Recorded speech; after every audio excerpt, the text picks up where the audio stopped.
Good morning and welcome to your world.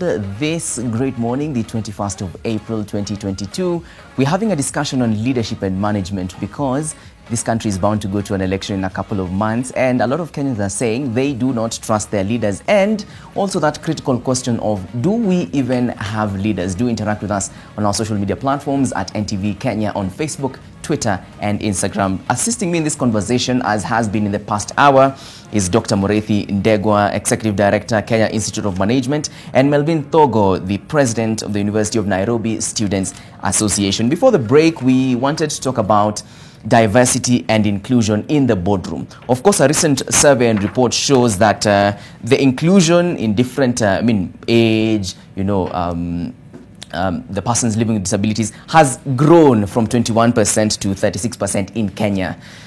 Speak to us on this, because you were giving us some numbers saying that globally this has actually gone up, and in the country that I need to be 47 for me to stand a chance to be included in a board of a company. What say you, Dr. Yeah, thank you, Brian.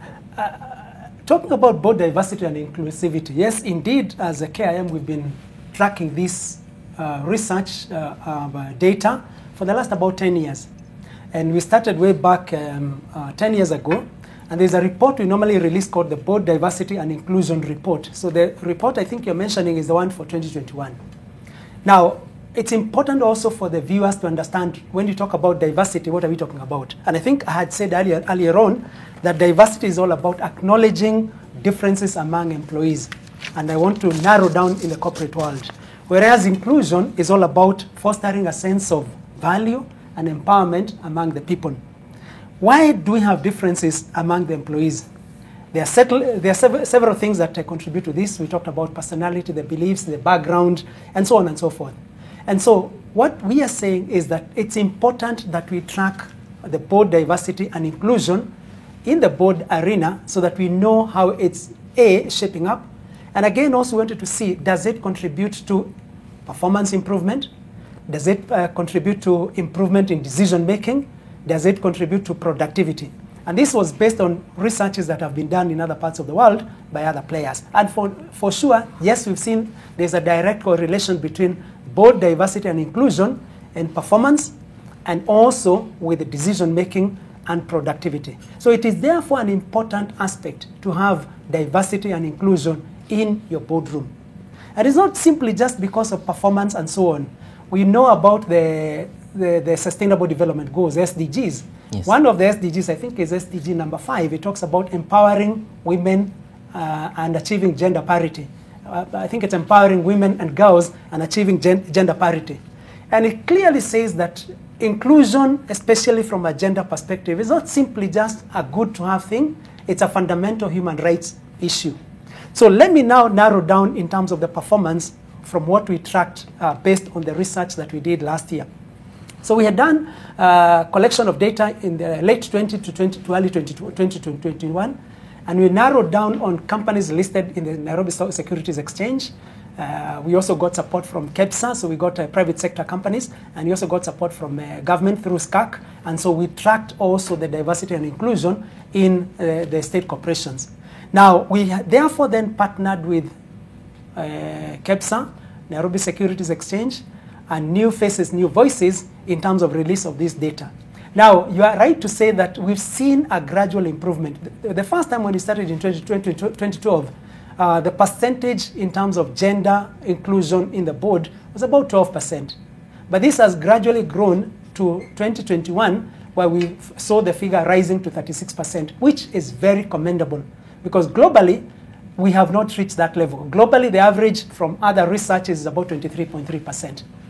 Now, on the basis of age, in terms of age inclusion in the boardroom, yes, you are right to say that we saw the average age was 47.6 years. But this was an improvement because the prior research of 2018, it was 55.8.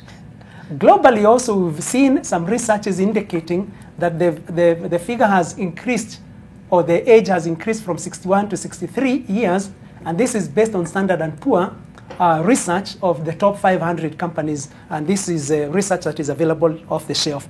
So clearly, we can see that there's some improvement in Kenya, but we're not yet there.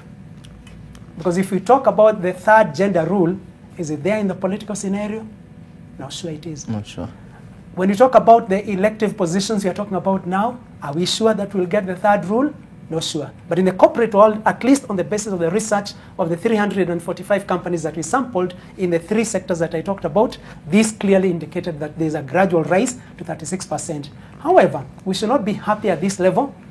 I think, in my view, we need to be talking about gender parity, and therefore we should be driving to reach 50-50, because that's the way it is in the population, 50% women, 50% men. Dr. Just to remain there on the 47.8 years of a Kenyan who, I mean, the average age of a boardroom in this country, in corporates, from the different spaces that you've mentioned. So by 47.8, does this mean that we don't have proper, competent young people to sit in boards, or is it that we are not yet trustworthy enough to sit in these boards? What does this report really mean as far as age is concerned? I think it's several factors that perhaps may have contributed to this kind of scenario. If you look at the gender, certainly a lot of work has been done in terms of sensitization, partly from the reports and the researches that we also do, and there are many other organizations that are also dealing with the same. Again, also the government having put the third gender rule, that also must have contributed.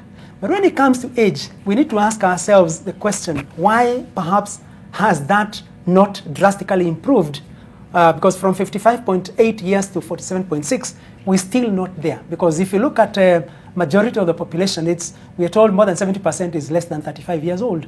Yes. So clearly, if we are to have good representation, then we should actually be flipping it over so that majority of the people in the boards are the younger lot. But I think, in my view, there could be a number of factors that could be contributing to this. One, have we done any sensitization in the boardrooms, whether it's in the private sector or in the public sector, about having a clear program that we have the youth joining the boardroom? Number two, the youth themselves, are they readily available, or can we simply say that we'll pick on Melvin simply because we know Melvin? Or do we have a pipeline that we can say there is this group of youth that can easily be considered in this boardroom? Thirdly, there is also the question of,